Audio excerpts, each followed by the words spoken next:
It is a particular honor and pleasure, and it fills me with great excitement to be able to introduce our Darshanit for this morning. When I finish giving a drash, let's put it this way.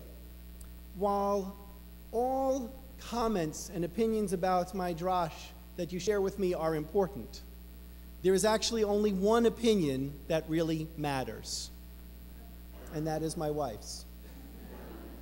And so when I finish a drash, be it on the high holidays or on a Shabbat morning, it is her face that I look out and that I seek immediately.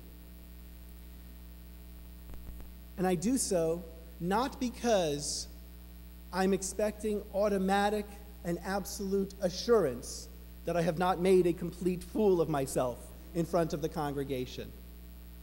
I do so because over our years together, both in comments that I've shared with her and have asked for feedback about, but really in just how Laurie lives her life with me and with others, she has shown herself to be honest and kind, to be insightful yet gentle, to be straightforward but exceptionally sensitive. She is, in my eyes, and for all it's worth, in my world, simply the coolest person that I know. And I love her, and I love that I'm able to share the bima with her this morning.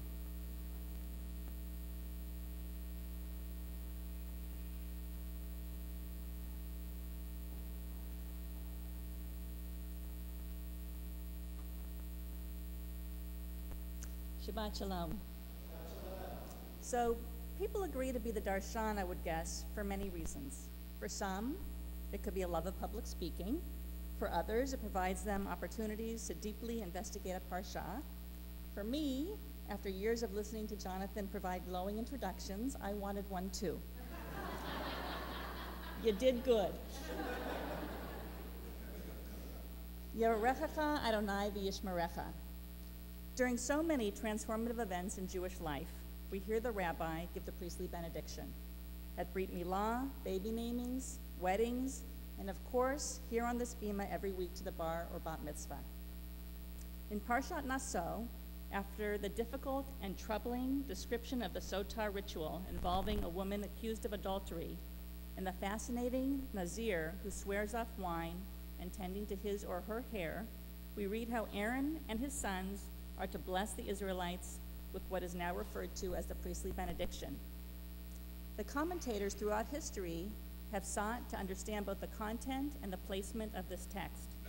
They point to the poetic elements, both in the structure in which the lines are first 3, then 5, then 7, as well as the seeming repetition of key words, which may make the benediction appear redundant. The modern interpreter, Nechama Leibowitz, sums up tradition's understanding that the first prayer is for material well-being, the second for spiritual, and the third for both, and shalom being the ultimate goal. But then I had a question, and I went to my rabbi.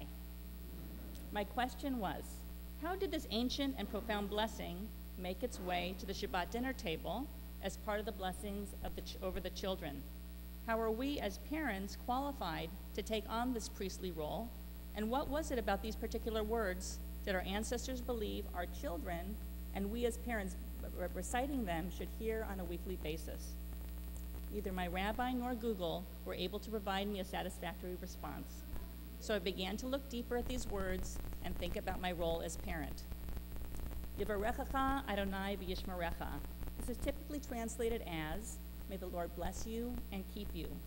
I am not a Hebraist, and typically I am very happy to accept whatever translation I am handed. But seeing v'yishmerecha, my mind went to sitting shmirah at camp. Sitting shmirah at camp meant sitting guard, making sure that the kids were safely sleeping in their bunks, and being available for the occasional homesick, injured, or mischievous camper trying to sneak out. One of my boys went through a phase when he was about 6 or 7 of being very afraid at night. He was afraid that a bad guy was going to get through his second-story window and hurt him. My message to him was always the same. I have 2 jobs as your mother, to love you and to keep you safe. That to me is the essence of the first line. God will love us and keep us safe. Just as I knew when I said those words to my son that not all parents can keep all children safe, and that terrible tragedies do befall children, and bad guys can come through second-story windows, I also knew that I would do anything in my power to make my words true. I believe the same is true for God. Ya'er Adonai panav elecha v'kunecha. May God's face shine upon you and be gracious unto you. Years ago, when I had very young children, I was watching an interview with Maya Angelou, and something she said stuck with me all of this time. She said that when her mother would see her after school, she always greeted her with a loving face. It is so easy for our eyes first to go to the messy hair, the dirty face, the questions about grades or behavior in school. It is also easy to be on our phones or talking to our friends or in a rush to get to the next place. My goal was to shine my face to my child at least for that first moment.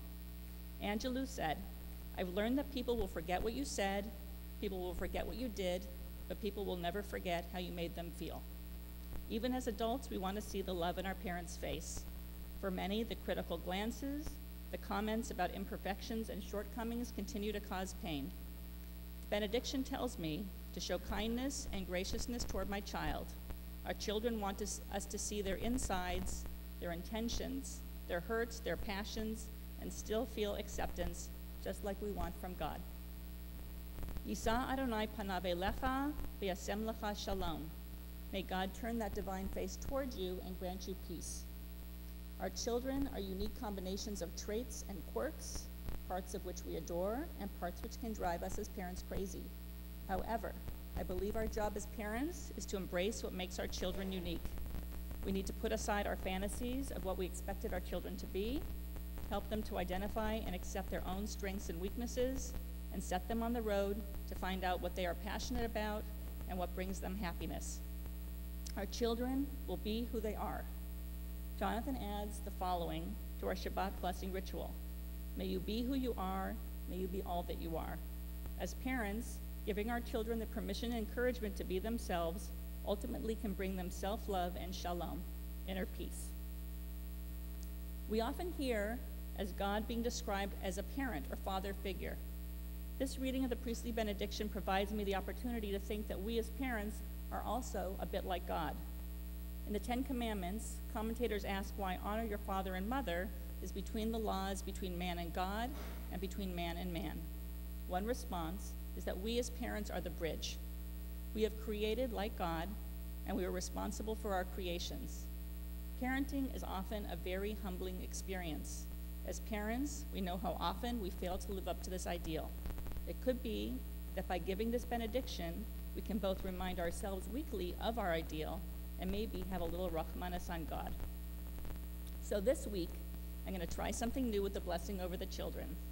After we light the candles and sing Shalom Aleichem, I'm going to say to my boys, may I love you and keep you safe. May I greet you with a loving face that is kind and accepting.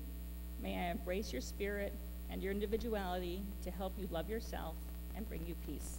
Amen.